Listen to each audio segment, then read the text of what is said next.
Hello, this is Alex again. Another in an occasional series about photography books that I love and that don't happen to cost very much and are very available. This one is Robert Frank's Come Again. It's a Steidl publication, and came out in 2006. I have no idea how many they printed, but it's still available today on Amazon at about £27. So which is amazing value considering what it is. It is. I'll show you the form of the book first. It comes in a slipcase, and it's clearly a sort of facsimile of a notebook. We'll get into that later. And there is the colophon, which in this case is on the back cover, which is unusual. So you can screenshot that and you get all the information you need. I don't think it's ever been printed again. So it was just printed in 2006, and there's still plenty of copies around. Anyway, there you go. So what it is it is the Polaroids made by Robert Frank in 1991 when he was commissioned to go to Beirut to photograph the city following the civil war there. And I mean, and clearly the devastation of the city. And he was, and while he was there, he took along I presume, a sort of land Polaroid camera, um, or actually it could be a 5.4, with the Type 55 Polaroid in it, which produced a negative and a positive at the time. I don't know this. I'm just speculating from the format anyway.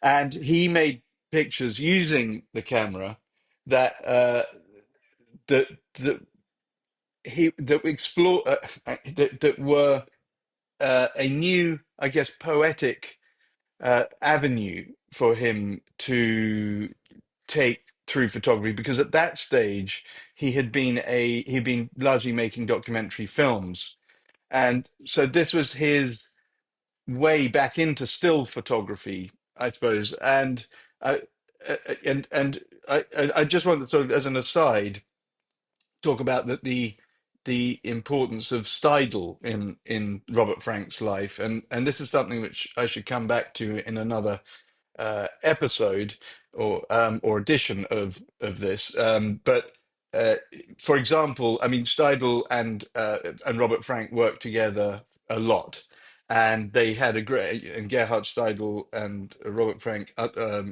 worked very well together, to the point that the Americans, I mean, obviously Robert Frank's canonical book. Is now printed at Steidl, regardless of who publishes it. So, for example, the current publisher of the Americans is, I think, Aperture, but it will always be Steidl that make the book, because because Robert Frank worked with Gerhard Steidl to sign off a definitive set of plates. Um, for the Americans, and so forever, whatever forever means, um, Steidl will always print that body of work. Anyway, and they were collaborators. Frank and Steidl were collaborators on on so many projects. It is one of the great sort of photographic collaborations, and is worthy of some worthy of discovery, I guess, and more research, for me personally. Okay, so let's look at the book. First of all, I'm just going to take you through the form. I'm going to continue on the form. It is amazingly detailed, the way this book is. A simple book. Mine is slightly creased. I actually bought another copy of this, but this one's a bit creased. That isn't meant to be part of the design. This has a little bit of cloth tape on the cover with the title printed on it, which is exceptional binding.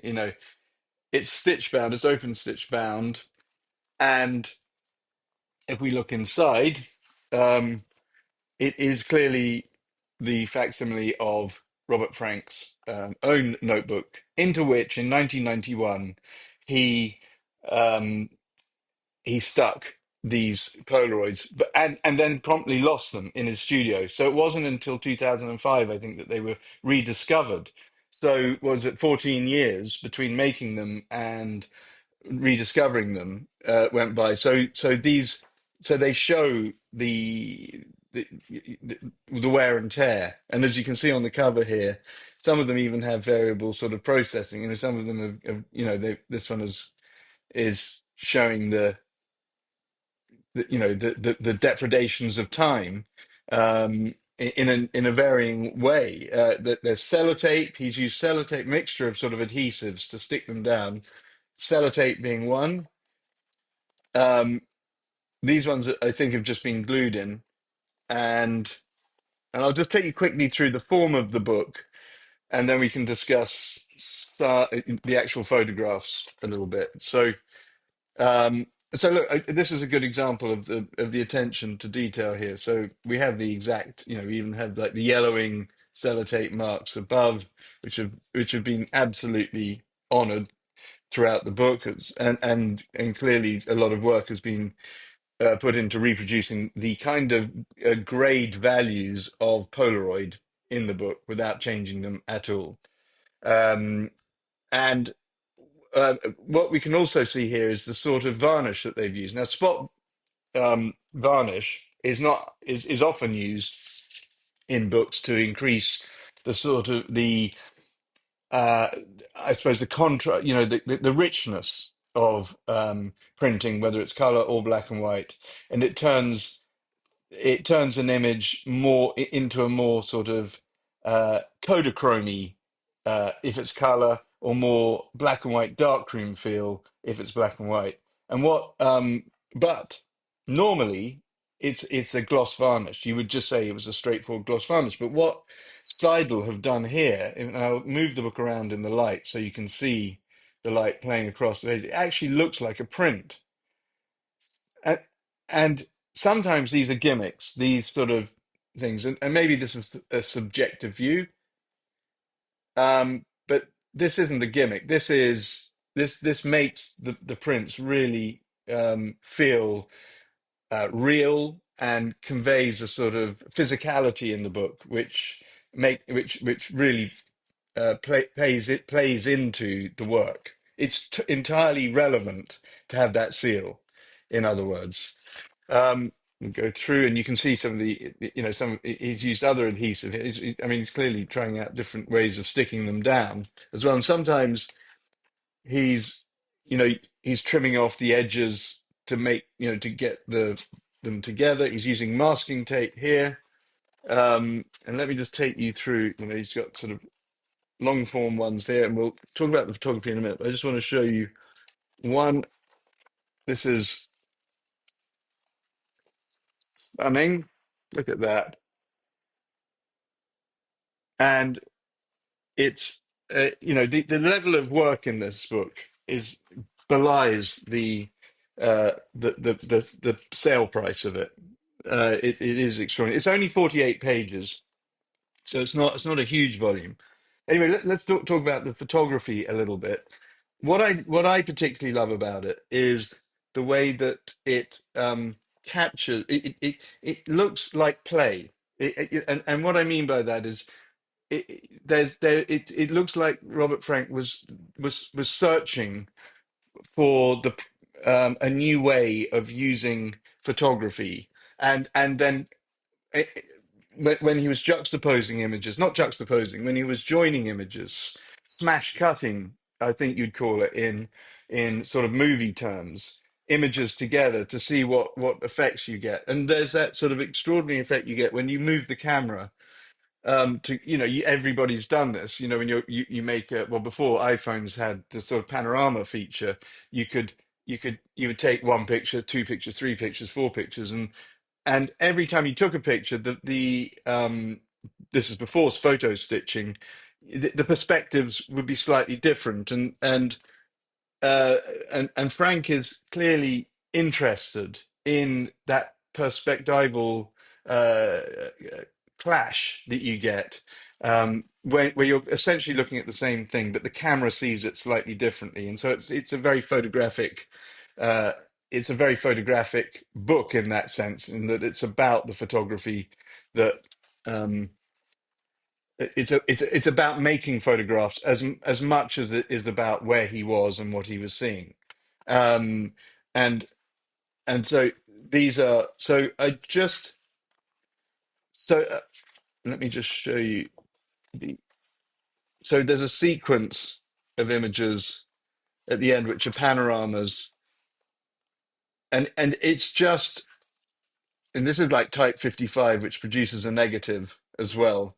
So I don't know how they've done that.